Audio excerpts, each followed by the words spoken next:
You might be wondering why I killed Banana right after announcing I'd watch him do his task, fully knowing Brown would accuse me. But for you to understand, we have to go back to the beginning. At the start of the round, I moved right to O2 and flawlessly faked my clean O2 filter task. Then I proceeded to navigation and shapeshifted into Gray. I sabotaged the lights to plunge the ship into total darkness and took the vent to the cafeteria. There, I instantly eliminated Ton. I waited patiently, expecting someone to arrive and catch me standing over the body in Gray's form. But no one came. I was about to transform back to my true form. I was forced to disappear into the vent right before Orange found and reported the body. The crewmates were completely clueless, and Banana asked if someone could watch him perform his medbay scan. It is all about establishing a baseline of innocence. So I answered, I will watch you, Banana. No one was voted out. In the next round, I went to medbay and watched Banana perform his scan. His movement confirmed that he was genuinely doing his task. I was meticulously building his trust in me. While he was still scanning, I left medbay and deliberately crossed paths with White. The perfect scenario was unfolding right before my eyes. I immediately shut off the lights, ran to electrical, and slipped into the vent network. And there he was again. Banana!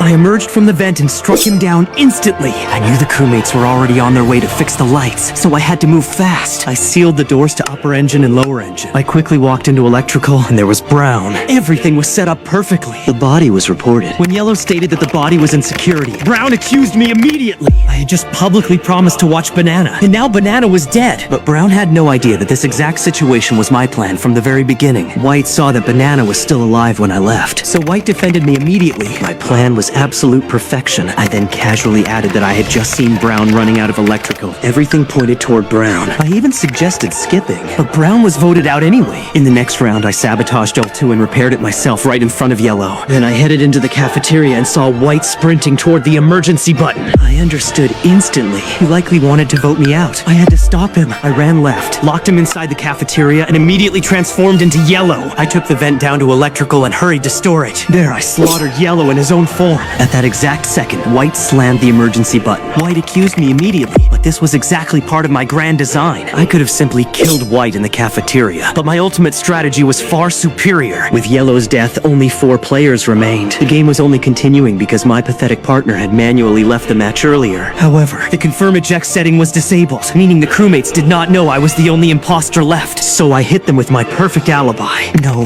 Brown had to be an imposter, otherwise the game would already be over. Of course, White believed me right away. I held the entire round in the palm of my hand. White shifted his suspicion to Green, but that would be too easy. I suggested a skip. No one was ejected. The final round began. I went to the left side, walked down to electrical, and saw Gray. I could not resist. I killed him, sealed the doors, and casually walked to storage to stand next to Green at the wires task. White joined us shortly after, and together we discovered and reported the body. White